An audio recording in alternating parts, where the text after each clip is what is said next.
అహోబిలంలో కన్నడ శిలాశాసనం. నంద్యాల జిల్లా ఆలగడ్డ మండలంలోని ప్రముఖ వైష్ణవ క్షేత్రం ఎగు అహోబిలం ఆలయంలో కన్నడ భాషలో రాసిన శిలాశాసనాన్ని భారత పురావస్తు సర్వేక్షణ విభాగం వారు గుర్తించారు.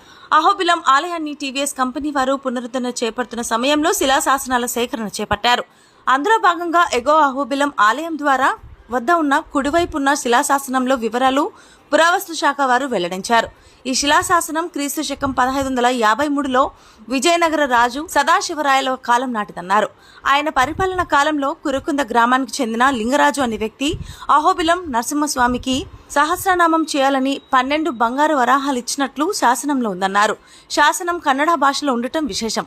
ఇప్పటి వరకు ఉన్న శాసనాల్లో కన్నడ భాషలో రాసిన శిలాశాసనం ఇదొక్కటే.